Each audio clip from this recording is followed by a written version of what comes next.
We live, baby. Are we live? Are we live? Are we live? We live. Okay. Hey guys. Whoop whoop. Thanks for tuning in. Let's see. Super appreciative. It's been a while. How my shirt looking? Because I was trying to get, I'm saying, like, You look nice. You look nice. You made me have to step my game up a little bit. See, I put a little jewelry on and stuff. I was like, we come with the whole button down. That's what we do. I ain't want to showcase, that other side too quick. There's already a Bronx stigma already. I was like, let me do this before I get to the hoodies. We get into hoodie season though. For sure. Yeah, we're gonna need those. We're gonna need those. You're gonna have to talk to your biz. I got you. I definitely got you. Oh yeah. Let's do it. If you're watching this, if you're tuning in, please share this broadcast with your people. Share it. We want to get all over because we want to have these conversations. We want to be able to serve our people in the highest and the best possibilities that we possibly can. So make sure you share this broadcast with your people, please. And thank you. We need more viewers. We seen all y'all people all in my polls saying, yeah, y'all was going to be here. Y'all was going to tune in. So share the broadcast with your people so we can get started. Yeah, I'm looking forward to this. This is a long time coming. I know when you dropped the photo, shout outs to you for your marketing plan. You know, thank you. Yeah, we had to, rush and take some photos right before a trip of mine, but it was worth it. Like, I think we got the response. And I think what it also did was make sure that we held ourselves accountable to this plan that we've been talking about for a very long time. Very much so. Very, very long. Too long. Way too long. Well, I don't know if we should get started. We should wait for more people, but I think we should just get started because time is money. They can always catch on the replay. Let's get to it. All right. So we want you to meet us and get to know us and understand us. So I'm gonna introduce my bro first because I think y'all should know Daitwan David. Daitwan David is a dynamic youth developer. Listen, you've never seen this man present, if you've never seen this man do his thing with young people, you better get to know him and get to know his work. But I'm gonna let him tell a little bit of his story and how he came to be Daitwan David. Yeah, that's dope. That's dope. And I know I was posing. I'm showing my behind because this has been a long time coming. I've been super humble. I ain't trying to be humble no more. No humbleness. No humble no more. No more. So there was 4 questions that we felt like it was important as we try to establish who we are, not as just characters, but as brands within the show, and just connecting with the audience. Who are you? Where do you attend school? What do you do? And why do you do what you do? So who I am, Daitwan David, born and raised in the boogie down Bronx, 1980. Born was a good year, great year, vintage, great year. That was a pinnacle year for a lot of really dope people in this world. And so born and raised in the Bronx, mother's from North Carolina, father's from the Caribbean. So that I always tell that part of the story because it helped shape my perspective on life. Truly, first generation New Yorker. I consider myself that. And I think all of that is really important to my story. I attended, shout outs to my people. I'm starting with high school because that's really important. Shout outs to my people from campus, A.K.A. Randolph Campus High School in Harlem.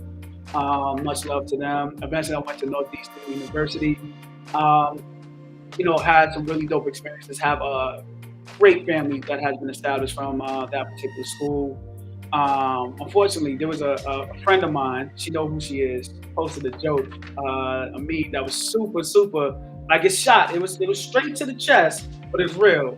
So apparently I need to say I attended university, while some people can say with prestige, with their, on their chest, that they graduated, right? With their little pinkies up, right? I respect that, yes. So I attended University Northeastern for a lot of years, and definitely life happened, choices happened. Eventually wound up, leaving before completing and deciding what is it I'm going to figure this out? What am I trying to do? A part of my Northeastern journey, I had an opportunity to work with a really dope organization called the Young People's Project that really sparked my interest into youth development. And the amazing thing about that is I really understood the power of young people when they were put in positions to win.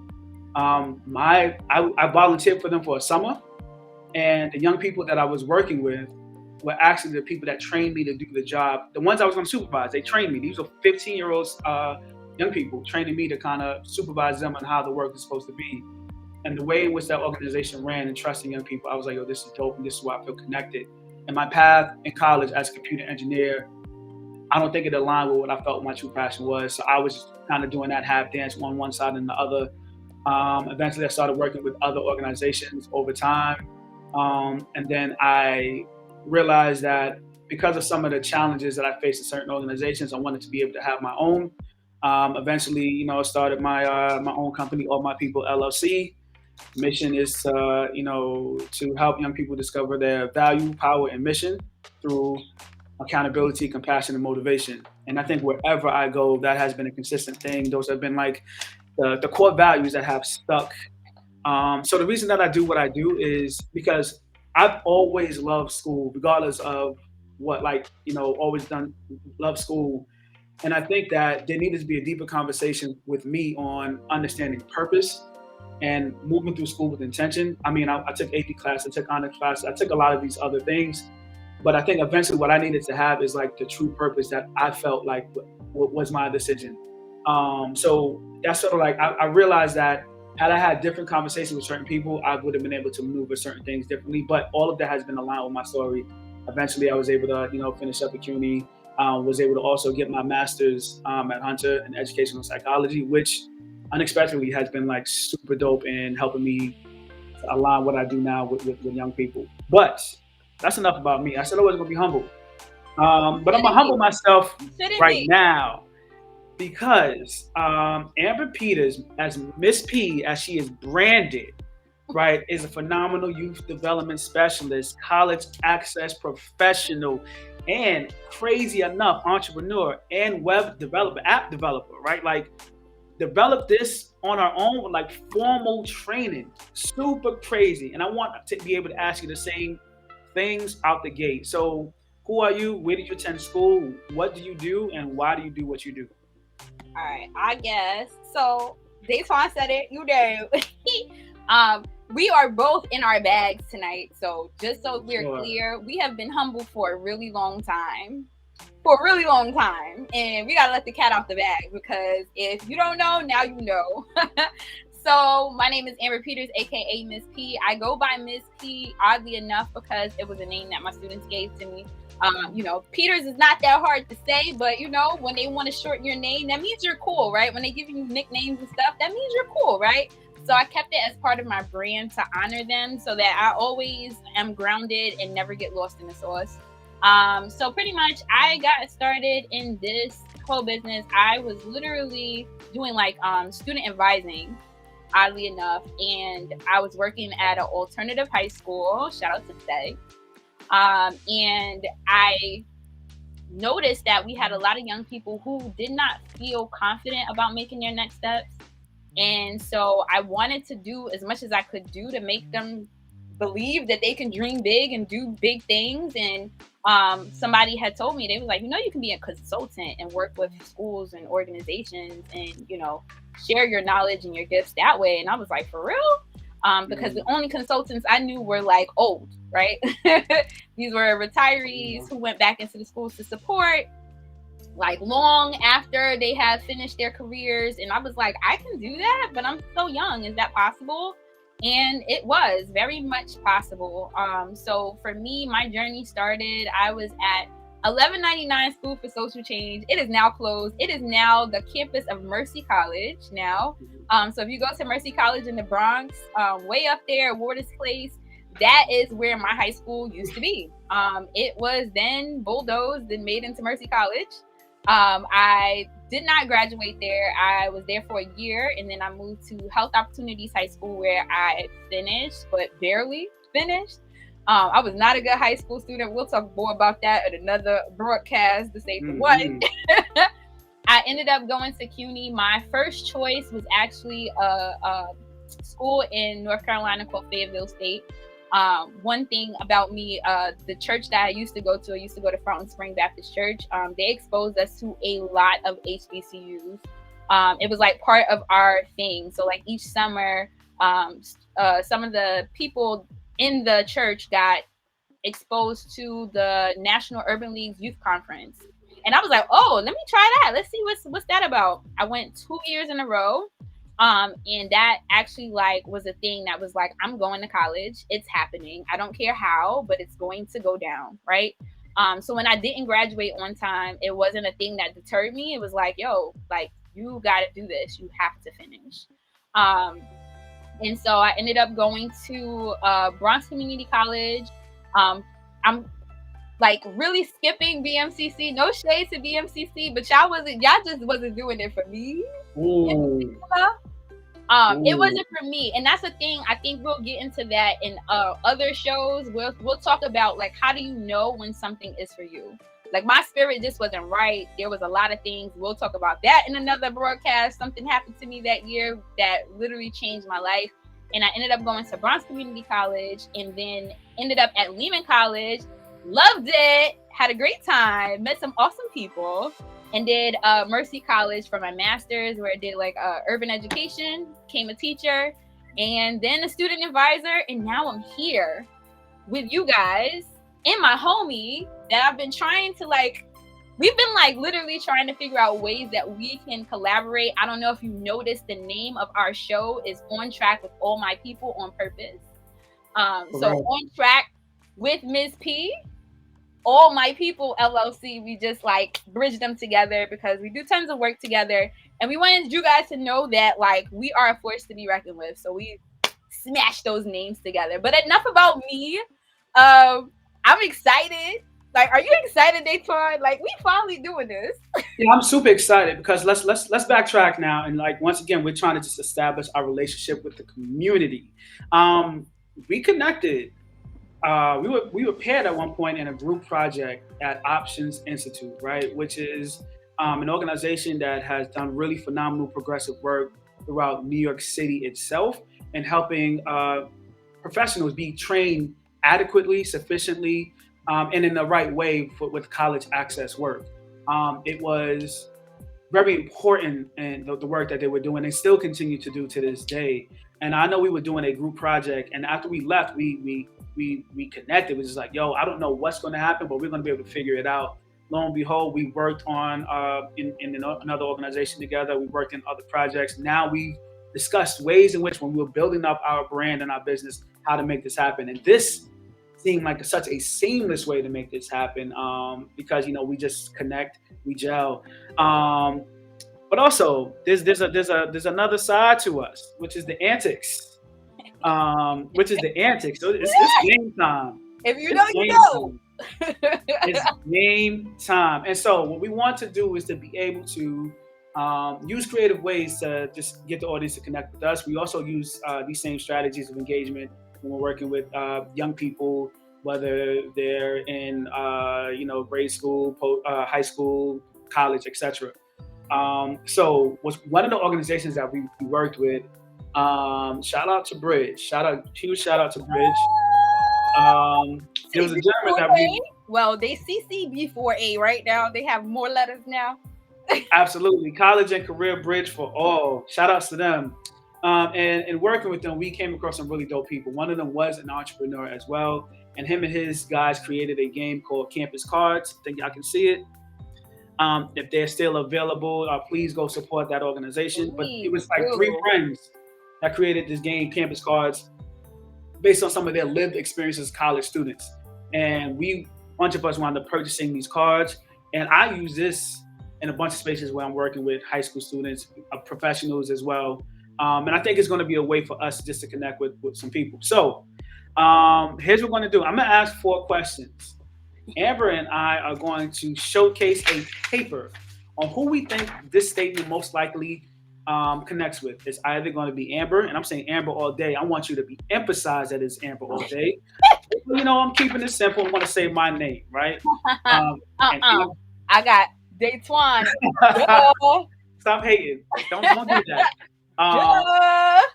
And so, Amber, explain. There's a way for people to kind of engage with us in the same time of who they think these statements resonate with. What are they supposed to do? So if you agree with, you can just type our names in the chat, like who you think this question corresponds to, right? So like if we read the question out and you like, nah, that's Amber, or nah, that's Daitwan, just drop our name in the chat so we know who you think is the culprit or who would best fit this question. Cool? For sure. Okay. So I already know the answer to this first question. I'm Wait, gonna wait, state it. wait, wait, wait, wait, wait. Now I'm nervous. Go ahead, read the question. All right, let's go. So you're starting to get a chance of our personalities. You look at some of the photos. Amber is going to be super happy in a lot of the photos, and by default, I have to go to the contrast, right? And be maybe grumpy. I No, don't know. If you that's want to just call it. him. Don't do that. That's All right, just him. I'm already ready. All right. Who is most likely to get casted in a college reality show? Which one of us? Which host? Amber or myself? Mizz P or Daitwan is most likely to get casted in a college reality show? Amber on 3, 2, Oh 1. wait, I didn't put my name on that then. Yeah, because you tried Yeah. to cheat. No, I didn't. Yeah, because you I already didn't know that you are the answer. I put- don't care what you're saying. This is Amber all day. I mean, yeah. I mean, Um, which is funny though, cause I don't know. I don't like I'm very private about my stuff. So I tell what I want to tell, and I don't know that I would want the people to be like all in my business, all in my stuff.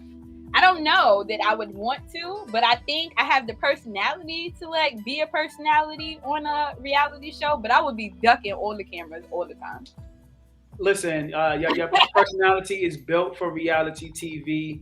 I think that somehow or another they're going to do the magical editing and have you look however they want to look. But you have that, like and I understand why you're personal and everything, but you have that just that infectious energy and bubbly. So I think the people are going to say you if they know well, they'll say that. I understand why some people may choose otherwise, but this one I already know the answer. I already know the answer. What's the question? What's the question? What's Let's the get question? to it,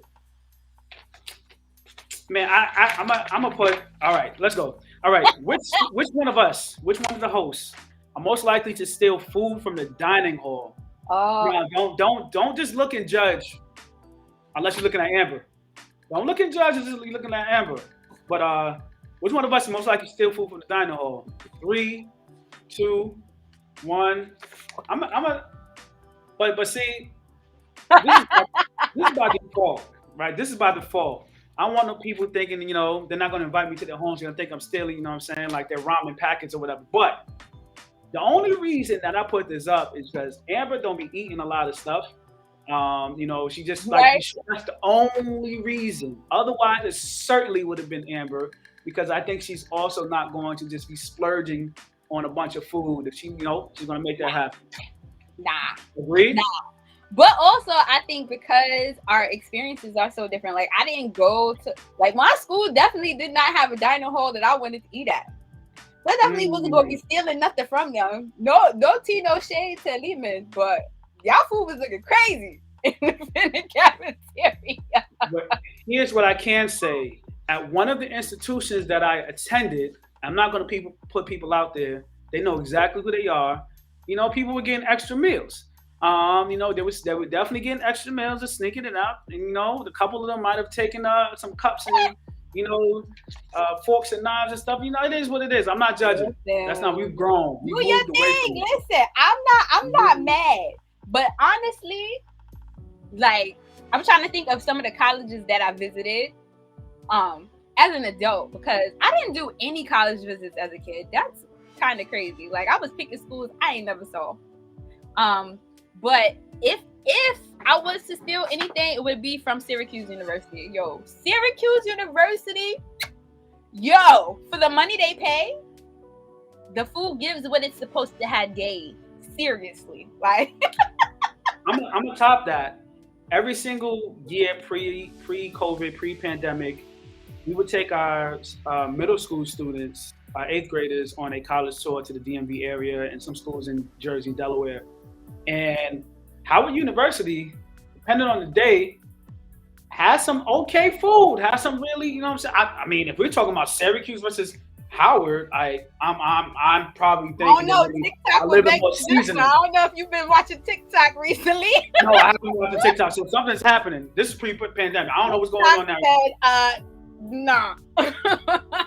Depends on the day. So maybe I got to get back up on my TikTok. All right, let's get through this. Next one. We got 2 more. Which one of us is most likely to get a tattoo of the name of their significant other?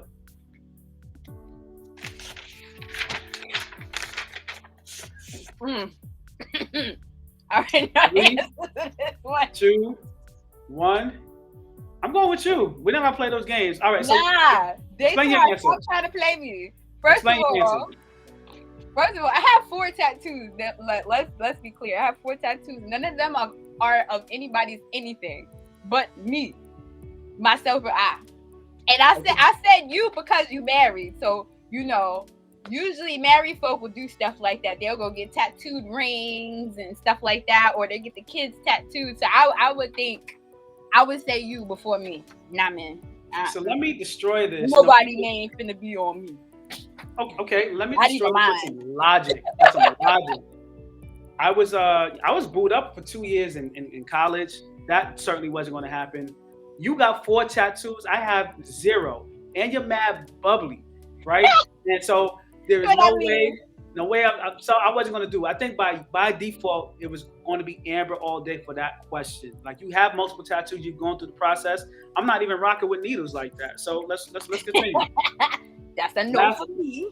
Last question, and this question is dope because I think it gets into the topic of what we're going to be discussing today, and is which one of us is most likely to get their schedule dropped because they procrastinated on doing FAFSA? Which one of us is most likely to get their schedule dropped because they're procrastinating on doing FAFSA? Which is the topic that we're going to be discussing today. You ready? 3, 2, 1. All right. So the way you held up that sign and made those faces, that was super judgmental. No, I'm sorry. All right, you can put it out there. I just didn't say me because I don't know. So like I said, I did terrible in high school. I had something to prove in college. And one thing you wasn't going to mess with was my money. Because I already knew my mama had already had to talk with me like, we ain't got it like that. So you need to figure stuff out, right? So I already knew that. So like whenever that application drops, like right soon after it dropped, I was here with mine. I was like, nah, I'm not missing out on no cash. Yeah, so I think I for certain had the talks around my home. My pops wasn't trying to play with any of that. But I also think naturally I wasn't by nature, I'm just a lax person. So at that time, for certain, I wasn't pressed about just kind of like doing. I didn't understand the severity of like this is exactly what it is and what needs to happen. I think a lot of young people are the same way, especially the idea of deadlines. Like if you're coming from a place where your household doesn't really know about that. We're not sure how to really enforce or make it a priority. Yes, I think you can say college is important, go to college, whatever. But there's so many other components to kind of discuss with that. And I think with that, let's transition and talk about. We're talking about FAFSA. You had an announcement, and let's kind of discuss this. Yeah, because it's news you can use time, y'all. And I wanted to tell y'all right quick, in case you didn't know. So if you have a young person in your life that is now planning for college, right now we are in college application season. That's what we are. So you want to make sure that they're getting their FAFSAs in early. FAFSA is open. It has been open since October 1st of this year. It opens up every October 1st of every year. It is open. What we want you guys to do and remember is to make sure you get your apps done by Halloween. And the reason for that is because you want to capitalize on institutional aid, right? You want to make sure if the college got money, that you got money, right? And what happens is a lot of times people do this application really late, and because they do it late, if there was any institutional aid, they don't qualify for any because there is no more. Schools get like one pot of money. Once it's done, it's done. Finito. It's not coming back. Okay. One thing that we learned in like preparing for this And just so you know, sometimes we're going to talk about college topics. Sometimes we're just going to be talking about life topics. But we felt like because it is the month of FAFSA that we really wanted to like bring it here so that you guys knew what we know. Right. So one thing we learned was that last year, right, students left. You reading this? $139.3 million on the table. Okay. So that means that a lot of students did not apply for any aid, right? And that probably affected them, right? They probably did not enroll for fall 2021. They probably didn't enroll for anything at all. They could be on their mama couch right now, eating up all their food and making her upset. So we want you guys to know that if you want it, like it's there for you, right? But you got to do the work, right? The application is open. It will be open for a while, but you do not want to wait until you about to start class to do your FAFSA. Do it early, okay? Daitwan did some great research on this report called America's Goes to College. Can you tell them about that, Daitwan? Yeah, so a pretty dope report that Sally Mae produces. It's called like how Interestingly enough, that it came from Sally Mae, ain't it? Ain't that something? super interesting. In how America pays for college, and it's a report that they produce annually. And one of the things that was found on there, which kind of coincides with Amber's statement about the amount of money that was left on the table, is that there 44% of people believe that they wouldn't qualify for financial aid. So what happens? They choose not to do it. Like, and that's a no-no, right? That's something that you should not do, regardless if you won't qualify. Many schools with their institutional aid, they're not going to really make those things available to you unless you have completed documents like your FAFSA application, right? Like they want to be able to receive that report. So I know there are some institutions that may not have available institutional aid for you, but some of these other prestigious institutions that have external institutional aid funding from, alumni or whatever else, may see that there's a need and may have other individuals that are just paying full price that are not going to have access to this money. So please, regardless of what, my theory is always let FAFSA deny you versus you denying yourself. You have to be in the game, right? Like that's for certain. Some people think it's like just it's not worth it, but I for sure advise against that. I know we're in this Facebook group together, and that was one of the questions I was asked in the HBCU. You know the HBCU group, and parent was asking about their child about that, and a lot of people gave good advice on like please make sure you're completing that FAFSA. Another interesting stat that came from that report was 34% said that they missed the deadline. And that's one of the things that is kind of challenging because the deadline is almost for the entire year, right? Like, but we don't like one of the interesting questions that students ask. I don't mind them asking it the first or second time. Oftentimes, students ask this particular question, and it can frustrate me because they're asking it with the wrong intent. Student asks, and they go, "Hey, yo, Mister, when is this due? Or what's the deadline for this?" And they're asking how long can they procrastinate, right? That's really what they're asking. That's exactly what it How is. long can they procrastinate, right? Like they've asked this question before, they've seen the date, and then they ask that question. So I try to flip it on them. It's been out since October 1st, it's due October 1st, right? Like, and whatever you want to do from after that. Now, realistically, if like Amber said, if you can get it by Halloween, then just focus on just scholarships, right? Also, another reason why you want to make sure that you're getting these applications in advance is there are errors. There's things that happen that you may not be aware about, and you need time to correct and fix them. So let's kind of go into like some of that, and I would love to get into that data report. Yeah, I'm gonna jump in for a second and backtrack. So I want to talk about my section, Amber. Like, what is the process? And then we can get into like what are some of the things that students are going to get after the process, and then talk about our particular stories with financial aid. So real quickly, we kind of going through financial aid. Young people, I want you to understand that this is a process that you need to prepare for. So one of the things you need to do is you're going to have to create an FSA ID, which serves as your signature for the application. It's an electronic signature. The government is going to verify that you stay who you are. They're going to do the same thing for your parent as well. One of the challenges that happens when creating FSA ID is students have to create it for their parents, or their parents have to create it essentially, but their parent might have already had it created by another family member, like a brother or sister. The parent doesn't really know that information because they probably didn't create it that first time, so they have to talk to their siblings. So once again, if it's not working or the parent can't get through it, please make sure you check in with your sibling. If you had a sibling that attended college, or maybe you had a parent that attended college, the FSA SAD is important. Now, if there's an error, there's a number that you need to call. We could probably find that number and post it later on to be able to figure out that process. But keep in mind that that is an electronic signature for yourself, and it needs to be a unique one for your parent. All right. After that, you're going to go and log into fafsa.ed.gov, and that's important that you log into the direct and correct account because oftentimes you can have like a FAFSA.com and you'll be completing the application and then ask you to pay something, right? Or if you go to the wrong site, you might be asked to pay to complete your FAFSA. In FAFSA, free application for federal student aid, the application is free. You should not be paying for anything, right? So oftentimes, some people Google and say FAFSA, and it'll take them to whatever the first site and maybe an ad or whatever. Please make sure you're at the right site, fafsa.ed.gov.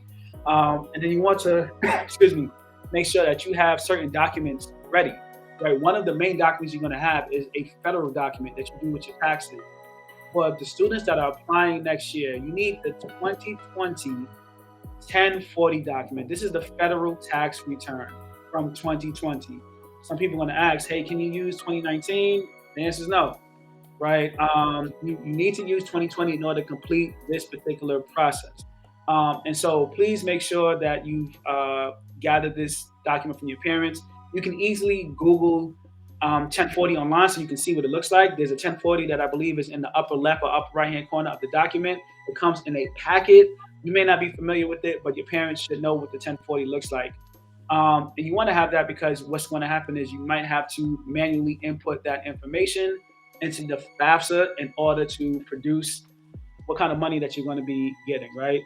Yeah, sometimes that little thing, the DRT tool or the thing they tell you to use, it's like a link that goes directly to the IRS. It's almost always broken, and it works for who it want to work for. I have never seen it consistently work for everybody. There's always that 2, 3, 4 families that like, wait a minute, how come it didn't take my information? How come I put it exactly like how it was supposed to be put and they didn't take my information? So yeah, like. So with that, there's the IRS data retrieval tool. The benefit of using that tool, although there are times that it's not really working as it needs to be, is that it saves you some steps in being able to have to manually enter information into your completing your FAFSA. That's the first thing. It saves some steps, right? It also helps to verify with probably the most gully federal agency in this country, right? Like they want to vet and make sure things is good. It's going to decrease the likelihood of you having to go through another system or another barrier in this process of verification. So basically, here's the logic. If your information is already filed with the IRS has probably already vetted that this information is correct. And what's going to happen is if they vet that this information is correct, you can transfer that into the FAFSA. And the FAFSA is going to be like, okay, if the IRS is rocking with it, more than likely we can rock with it, right? And then you'll be able to kind of input that information and have that set. Now, you're hopefully trying to avoid verification because you have to submit other documentation for that. One of the things that's we can actually talk about it next week is there is a pretty progressive movement that is happening about changing verification process, which has systemically has been a barrier to people of color and people that come from low income families because of the amount of approval that they need to be able to provide, or documents they need to be able to provide for approval. And that's a barrier. People have to go through so many hurdles in order to make these things happen. So there is typically a benefit with that. So if you do that, then one thing to kind of keep in mind is you can include up to 10 schools on the FAFSA when you're submitting. Now, many of you may have 20 schools, right? You may say, well, what's going to happen? Here's the thing. Here's the trick. You submit the 10 schools, and you're going to allow the FAFSA application 3 days to process. It may take a little longer, but typically 3 days to process. Once it says your application has processed, you can make an edit, update your FAFSA, and add 10 additional schools. So what you're going to do is remove the old schools, add the new schools, and repeat that process as many times as you need to. But you need to make sure that you press submit so that it actually goes through. One of the things that happens once you have completed this process, make sure you have the correct information, everything. You submitted it, it processes. You're going to get what's called a student aid report, right? Very important. You're going to get a student aid report that's going to show your most accurate information on there. And it's also going to help you to reveal some information such as your EFC, very important number to look for, expected family contribution. And if it says EFC of 0, some people logically will look at it and be like, yo, I'm not getting anything. That's wrong. You get an EFC of 0, you have hit the federal jackpot in a sense, right? And that means you're going to be able to get need-based aid, the maximum. In the next section, Amber's going to talk about what the maximum numbers actually look like in terms of what you're going to be able to get through applying through FAFSA. So that's pretty much the process. We'll recap this at the end, but this FAFSA process is extremely important. Regardless of if you feel like you're not going to be able to qualify for aid, you need to get in there. If they're going to reject you, let them reject you, but you also have other opportunities to get institutional aid from other places. The one last thing, this is for parents and students. I need to say this, and I'm not going to get into it because I know people are doing what they're doing, right? On these taxes, right? I already know what's coming. Go ahead, continue. You got your tax man, or you in the crib doing your TurboTax and doing it by yourself or whatever. Some of these situations are super funny. And like now you need to be able to kind of figure it out. I understand my people. I want my people to be free. And I understand, oftentimes when my people need to be free, we need to, take things into our own hands. But some of these systems are becoming even more challenging, right? So a couple of things to look out for. If your financial aid documents, your tax documents are not in order, right? You probably need to do an amendment, or you're going to have to do verification and provide a lot of justification for why your situation is what it is. Or you probably won't get any aid and probably still even be flagged for various things, right? So one of the common situations is who's actually claiming you, right? People that are married and they have a step parent and they're saying like my step parent they'll provide for me, and that's not how it's looked at on the FAFSA, right? Your mother and father made that happen. That happened to me. And so like you'll tell your story. I don't understand why I gotta give his information though. And they was like, well, they're married, so technically I said, oh. Right. That's new. So and usually the response is my stepdaddy don't be doing nothing for me, and it's like the government don't care. Like government don't care one way or the other. Is that step if married? Yeah, step if married, right? So you're gonna have to provide their information as well. And then also here's another, and I'm not judging. I understand. I want my people to be free, and I know the lengths we have to go to be free. But if your parents are married and both of them file the head of household, can I please? Please. Okay. According to the federal government and IRS, 2 married people cannot file head of household. Correct. Head of household means exactly what it means. You cannot have 2 heads of household. Y'all got to pick one or the other, right? Y'all can't both be head of household. Also, in the application itself, the first question they ask you is not how you filed, but if you are married, your marital status, right? So the first thing they ask you before they even get into that, they're like, are you married? Right? Married filing. They're not asking about married filing, joint married filing, anything until after you've gotten to the financials. But the first question they ask about parents is their marital status. So if your marital status says that you're married, right? And then they see head of household on your taxes, you will be flagged. For sure. So important part. So Amber, they go through the process. People are able to do it successfully. Somebody that receives an EFC of 0, several zeros, right? What are they getting?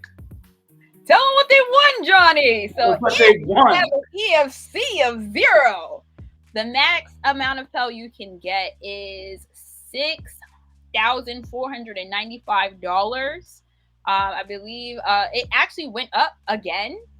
So it went up twice in the last couple of years. So I would say in the last 3 years, it's actually been increased twice. Right now, they're also doing a push to get more people through that banner. So, like, I believe now it's like if you are under $60,000, they're trying to get you as close to that number as possible. Over $60,000, you'll get some, but you won't get that full max Pell amount. But that's something to note, right? And something that you need to plan for going forward. Okay. The other thing is the max student loan. So a brand new student coming into college, their first year, they can borrow up to $5,500. Okay. That will increase the longer you stay in school, the more loan money they offer you, right? Because what happens every year, tuition goes up, right?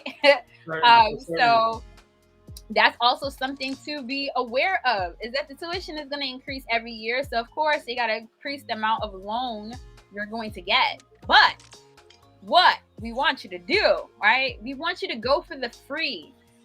One thing that I noticed is that people leave a lot of free money on the table. And by free money, I'm talking about scholarships, right? Talk about it. Talk about it. So scholarships are an important way to pay for your college applications, which means that you jump out of your pocket and into somebody else's. Okay, you heard that here first. Jump out of your pocket and jump into somebody else's. Okay, so here's 2 scholarships that you can look at. We got one is the Coca-Cola scholarship is now available. So the Coca-Cola Scholars Foundation comes out every year. It is due on October 31st. Okay. So October 31st is when that's the last time that you can apply for this scholarship. There isn't a significant essay and some things that you have to do inside. So you want to get that information and get it done ASAP. Another cool scholarship that I found was the U.S. Bank. So I didn't put the full thing. If you want the full link, Daitwan talked about my app earlier. It's called On Track for College. If you download On Track for College and you go into the notification section, because I literally just sent out that scholarship today. So you can find the link to this U.S. Bank scholarship on the app. Just so you know, the U.S. Bank scholarship is kind of cool because they want you to take some financial literacy courses first before you can apply for the scholarship. So once you finish taking the courses, there's a couple of courses for you to take on like credit cards and all that stuff. They want you to be very savvy because that's one thing that is always missing from education. You're about to sit there and sign your life away financially, right? Some people are really hurting right now behind student debt. So they want you to be educated about your financial choices first. And then if, you're chosen, you will be able to get a scholarship. So yeah, check those 2 out. We'll have more for you. Like as we do more and more of these shows, we'll let you know what we know and tell you about the scholarships that we've seen and heard about. So make sure you check it out here fast. Okay. Copy. So, 2 pretty dope scholarship opportunities. We wanted to make sure that we discussed the importance of FAFSA, getting that money, and securing the bag. We also wanted to make sure that you secure the bag in the other way, right? Like, so FAFSA is going to produce need-based aid. That's money that you need based on what your parents or whoever is making, right? One last thing to kind of talk about the FAFSA, because some students realize, oh, my parents are working too much, or they have conflict with their parents, and them and their parents are beefing, so they want to file as an independent. That process is super hard to be able to make happen. In some instances, when you file independent, you get less money, right? And I think maybe it's a way to kind of discourage people trying to go through that process, but it is a process to try to justify filing independent. So if it's already in your mind and there's justification for why that is, you're going to have to get letters and proof and a bunch of other things. Otherwise, typically speaking, you're going to be considered a part of your family's household until I believe what the age is, 24? 24. 24, right? 24. It's so yeah. I just want to make sure we stated that.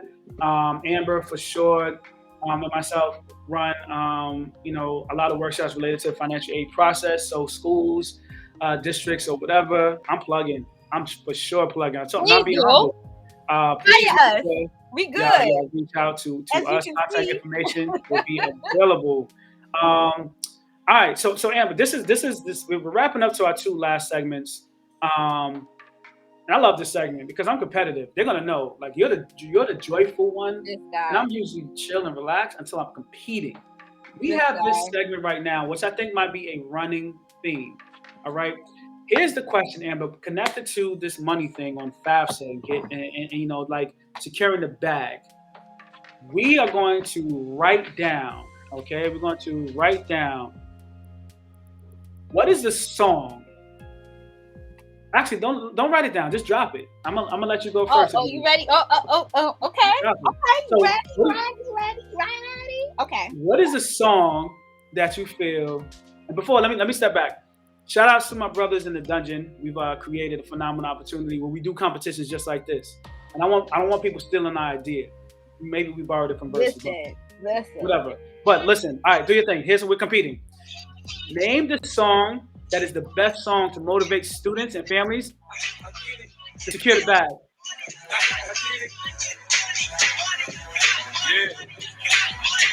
I run New York, man. 50 Cent, I I get had money. to put that on before they got to cuss words, so you know. Okay, so speaking of which, I had a song that I think is like an anthem for getting money. But because of the lyrics, some people are going to hear the lyrics and be like associating it and be like, yo, what is he? Yes, I listen to these songs too. I'm going to play something more user friendly. Let me drop my song. And I'm making an explanation. Why you chose that song? Why did you choose that song? Because that's what I think about. I get money I got. Like, I'm thinking about also like my experience. I know it's not gonna be everybody's experience, because some people ain't gonna get no money. I'm sorry, right? And also some people aren't going to get money because they aren't doing the work to get the money, right? So if you know that your family just can't afford it, and you sitting there like sitting pretty and not applying to no scholarships, you can't get mad, right? But for me, when I saw my first little refund check, that's exactly how I felt. I get money you got. I was responsible with mine though. All right. I got things that I needed. I got Metro cards. I got my books. I did what I had to do.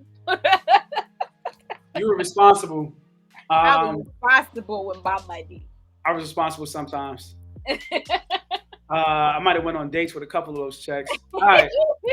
Don't judge me. Don't be judgmental. Let me drop my song. I had one song, but it was going to be too crazy. But let me.